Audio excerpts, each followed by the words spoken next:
Hello everybody and welcome back to another episode of HaugoMATH video. In this episode we'll use our knowledge of angles and polygons to secure some super valuable Egyptian treasures.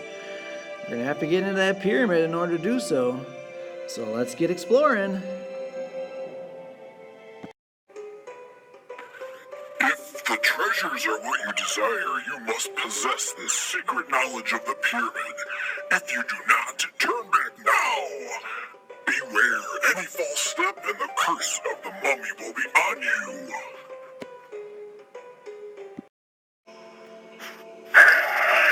Stay away from the treasures. I think we'll be alright here. I possess 2 bits of secret knowledge. One is that every triangle's angles equal a total of 180 degrees. That can be shown here as the 3 angles become a straight angle, or 180 degrees. The second bit of helpful information is knowing that when you go around a full circle, that will always equal 360 degrees. If you want the treasures, then you must deactivate the lasers with your knowledge of angle sums of polygons.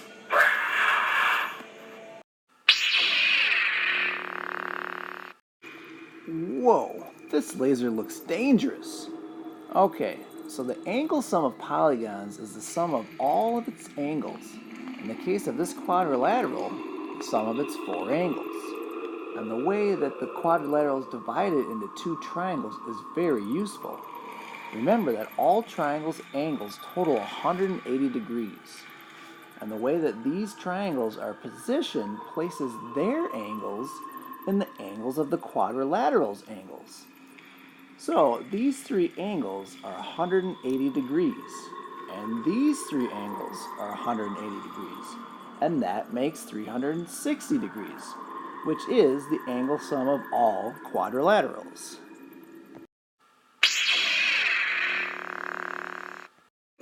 Yes, we just obtained the Sphinx of the square. Let's see what we can find next.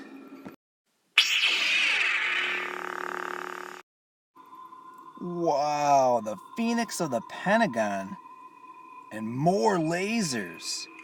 The same strategy can be used here to find the angle sum of a pentagon. 3 triangles' angles matched up to the pentagon's angles means 540 degrees for the angle sum. 180 degrees times 3 triangles.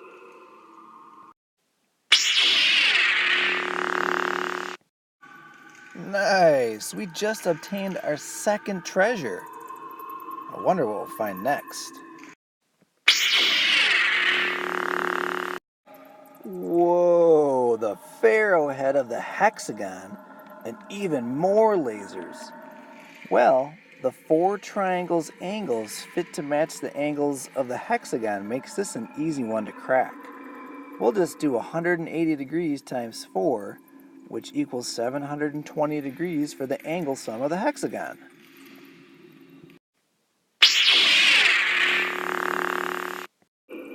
Another treasure rescued. And this one looks heavy. Let's keep moving so we can avoid that cursed mummy.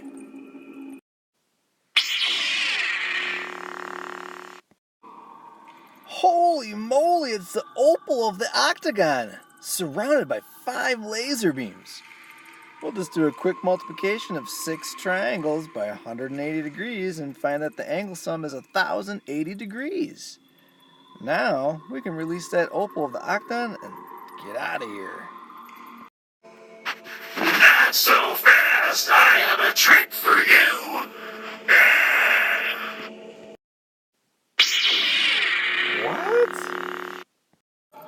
Whoa, this is tricky. A lot more lasers, and they're arranged differently. Let's not make a mistake, or like the pharaoh stated, the curse of the mummy will be on us. I can see why the mummy thinks he's gonna fool us. He thinks we'll do 180 degrees times 8 triangles to get our angle sum. But here's the difference this time. Each of the triangles' angles at the center is not fitted into the angles of the octagon, so therefore they do not count towards the angle sum of the octagon. The 8 triangles of 180 degrees each, or 1440 degrees total, could still be useful, but we then have to subtract the total of the center angles. Now those would be 360 degrees in total because combined they make a full circle. So 1440 degrees minus 360 degrees still gives us 1080 degrees. Nice try, Mommy. The opal is ours. Yes! Let's see that strategy one more time, but this time with a hexagon. 6 triangles of 180 degrees each, or 1080 degrees total. But these are the angles that only really count. The center angles of 360 degrees must be removed from that total. 1080 subtract 360 equals 720 degrees for the angle sum of the hexagon. Exactly what we found before. So let's talk equations. The relationship here is that there are always 2 less triangles than polygon sides. So if we're given any number of sides in a polygon, we can subtract 2 to tell us how many triangles there are, and then multiply by 180 degrees for every triangle to determine the angle sum. The equation would look like that. Here, using the second strategy, the number of sides of the polygon show how many triangles of 180 degrees we have. But remember, the center 360 degrees of angles don't count. So, take the 180 times the number of sides, which also tells us how many triangles there are, and finally subtract 360 degrees to get the angle sum. Okay, now let's finally get out of here with our treasures.